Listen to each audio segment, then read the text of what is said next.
Ferilla is a platform for product discovery and users' feedback analysis.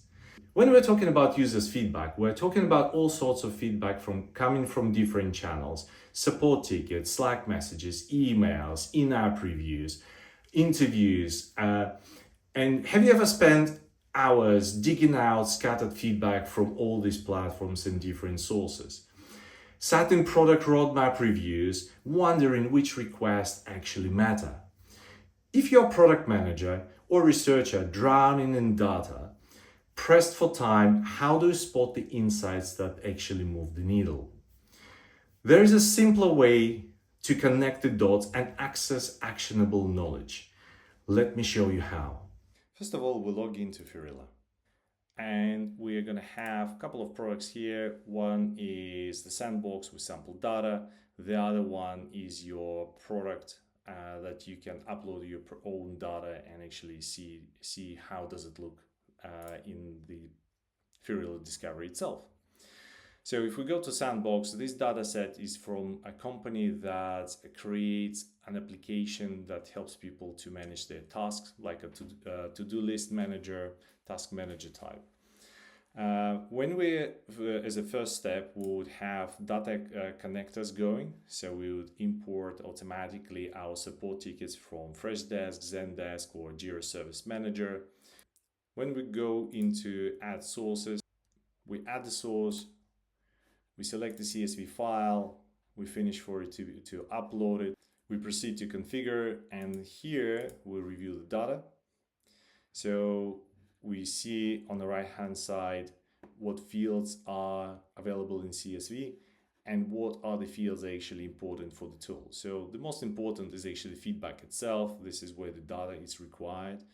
So I would actually take users feedback, drop it here, username, so we know who said what, and the date. Okay, we save the mapping, and once it's finished processing, we'll see that data in all the data sources. Once we finish CSV, now we can add the video. We select the video file that we finished, let's say in an interview, and it's getting uploaded. Once it's finished uploading, we would need to proceed and configure the file itself. Now we can see the video is in pending review, so we'll review the data. We can see the transcription is ready. Now what we need to do is to press this Analyze Transcript button and select who is this right speaker we want to include in our analysis. So for example, questions that an interviewer asked we probably want to ignore, but the speaker 2 in this case actually provide the answers to the questions. So we'll click Analyze the Transcript button. And the second AI model kicks in. It makes things much more product manager specific. So we can see the auto tagging is in place. We can see that the highlights of the key items are there. We can add the date, customer name, and the username that we interviewed. And once we're happy with all of these actions, we'll confirm the interview. For example, I had a conversation with Nina.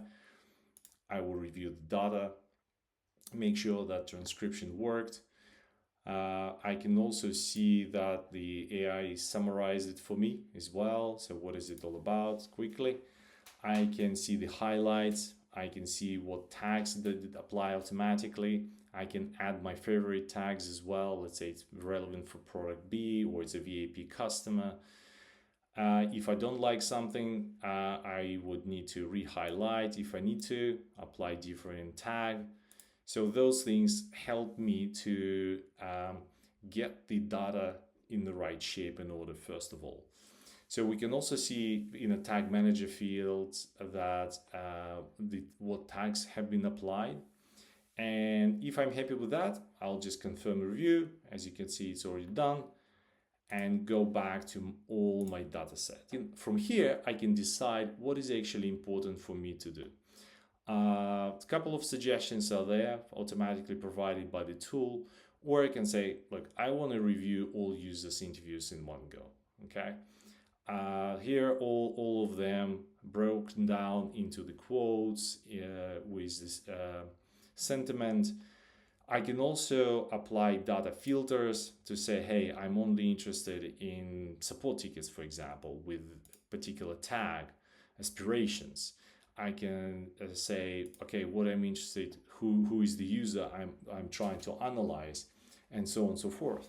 So let me just do that. Let's say I'm interested in needs. I'll add that filter, and the sentiment is positive and neutral.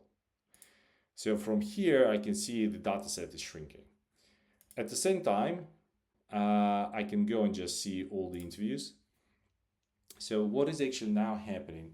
All the interviews in that particular folder are being aggregated, and the AI is actually looking into commonalities. So we can start seeing the whiteboard with sticker notes that would represent certain themes. So let's give it a moment. Here we go. So people are talking about why they're using the tool. They're using it because it gives them task satisfaction, they give them planning benefits, task management, task organization. And from here, let's say if I'm interested in planning benefits, I can also look at, okay, what is the source of that? And it shows me who are the users that provided those quotes. So quick feedback, or I can start breaking it down, planning benefits into the sub themes to find something more juicy for me to actually act upon. So it talks about productivity tools, resource planning, anxiety management. And I was like, okay, what is actually, who is talking about it? And that's Diogo. So now it helps to reduce him anxiety. I can watch that snippet and see it for myself.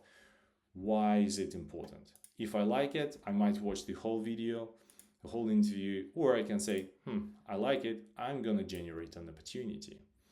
So those opportunities then all stored into the opportunity management area, where we would categorize them into folders. Let's say something we need to develop to improve our NPS scoring, or we would actually add new features. So for example, create folders and labels as a way to organize tasks has been selected as an opportunity for development, with all those quotes attached there to give us the extra evidence why it is important. We can do a quick summary, not full PRD, but it actually helps us to say why is it important. So I can also say, because sales people also asked for it many times. And once it's finished, it's there. Now I can take a link to this particular opportunity and add it to my favorite road mapping tool. That's how we go from getting the data into the system first, then we normalize and actually review the data, make sure that the transcriptions are correct, select a certain data set from folders or by date or by sentiment, so we choose which data set we like, and then throw it at whiteboard for analysis, trying to find those insights. Once we identify something important, then we create opportunity, and that's what feeds our roadmap with the evidence attached to it. Ferilla Discovery delivers the best value in the industry. It is designed to be fastest to aggregate users' feedback, quickest to find insights, and simple to drive product decisions. Get started with a free trial and see it for yourself.